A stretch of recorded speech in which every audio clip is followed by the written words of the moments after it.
यहाँ पहले हम लोग तनु विलयन के गुण धर्म इसको जानना है। पदार्थ ध्यान देना, इसमें पदार्थ बिल्कुल वर्गीकृत पदार्थ होना चाहिए।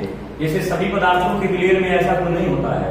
अवाष्पशील और विद्युत अनअपघट्य पदार्थ का तनु विलयन होना चाहिए। 3 शब्द देखते हैं क्या है। पहला है विद्युत अनअपघट्य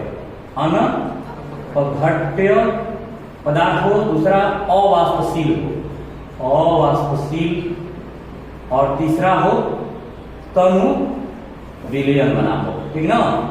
यह स्थिति यदि रहे तो इसमें सबसे पहला गुण होता है परासरण एवं परासरण दाब।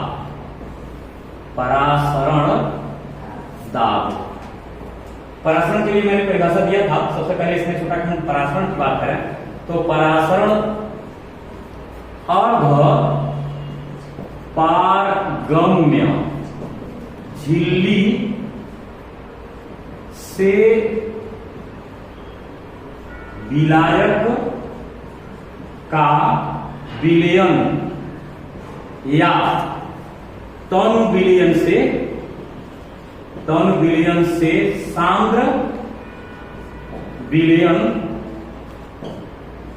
की तरफ बहाव को क्या कहते हैं? परासरण कहते हैं। क्लियर हो गया? कहते हैं। इसका देखो फिगर क्या है। मान लो हम इसको एक पात्र में रख रहे हैं, कोई भी पात्र हो, इसके बीच में हमारा पारगम्य झिल्ली लगा लें। सेमी परमेबल मेम्ब्रेन मतलब सबको अपने से होकर के न जाने नहीं देता है। क्रिस्टलाभ के कणों से जो छोटे कण होते हैं इस वस्तु को आने जाने देता है। तो यहाँ हमने एक विलयन रखा और एक पदार्थ इसमें रखा।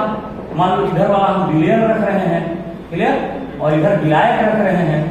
तो विलायक क्योंकि शुद्ध पदार्थ होता है ना, और ये अशुद्ध पदार्थ होता है। तो शुद्ध पदार्थ से अशुद्ध पदार्थ की तरफ क्या होगा? बहाव होगा, प्रवाह होगा। ठीक ना। इस क्रिया को क्या कहेंगे? परासरण। क्लियर हो गया? ये परासरण हो गया ना। इसमें 2 परासरण होता है। एक होता है अंतः परासरण, यानी परासरण की क्रिया किधर हो? अंदर की तरफ, अंदर की तरफ। जैसे में चीनी के घोल में किशमिश का फूलना है ना। तो चीनी के घोल में जब किशमिश डाल देते हैं तो क्या होता है? स्वेल कर जाता है, फूल जाता है। वो अंतः परासरण हो गया। अब बाह्य परासरण, इसमें बाहर की तरफ परासरण कहा जाए। बाहर की तरफ परासरण की क्रिया हो। जैसे ठीक वही चीनी के घोल में अंगूर का पिचकना। बात है समझ में? इस तरीके से परासरण 2 तरह का हुआ। परासरण के बाद होता है परासरण दाब।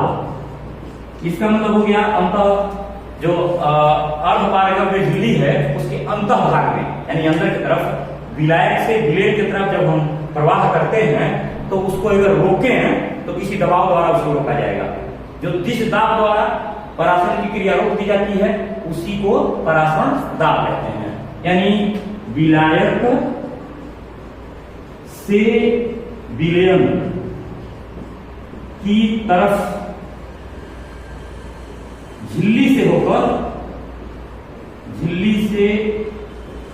होकर प्रवाह को रोकने वाले दाब को क्या कहेंगे?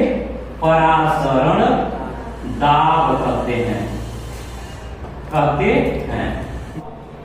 वांट हाफ का नियम। अब वांट हाफ का नियम 2 नियम है। एक है बायल वांट हाफ नियम। तो बायल वांट हाफ नियम में स्थिर ताप पर समानता भी लिखा होगा, टन विलयन का परासरण दाब मोलर सांद्रता के अनुक्रमानुपाती चाहे समानुपाती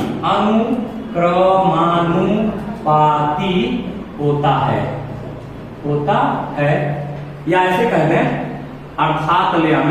अर्थात P प्रोपोर्शनल C या P इक्वल टू KC, एक बन गया।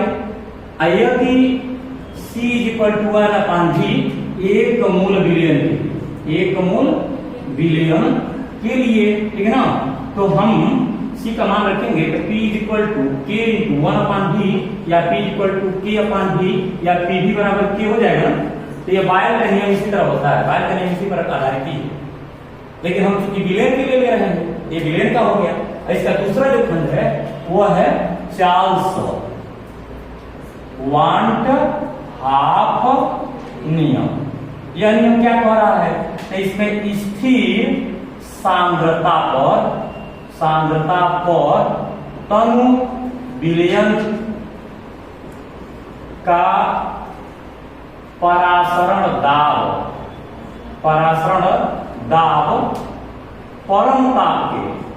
परम ताप के समानुपाती होता है। तो इसके लिए P प्रोपोर्शनलिटी हो जाएगा ना।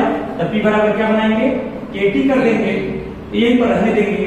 अब जो है विलयन का या ऐसे कहते हैं आदर्श विलयन समीकरण जब बनाना होगा तो पहले लेंगे P proportional C, equation first, ठीक। ये आएगा तुम्हारे बायल वांट हाफ से, क्लियर हो गया। और ये दूसरा हो जाएगा P प्रोपोर्शनल T ना, इक्वेशन सेकेंड, ये हो जाएगा चार्ल्स वांट हाफ से, क्लियर हो गया। तो दोनों को जब मिला देंगे समीकरण 1 व 2 से तो हो जाएगा P प्रोपोर्शनल CT यानी P बराबर KCT। जब बदल देंगे तो हो जाएगा P बराबर K into V into C हो जाएगा K इंटू T/V। इसमें बनाएंगे तो PV बराबर क्या हो जाएगा KT, और फिर इसको क्लियर करेंगे हो जाएगा PV बराबर RT, और ये यन मोल के लिए लेंगे तो हो जाएगा PV बराबर nRT यन मोल विलयन के।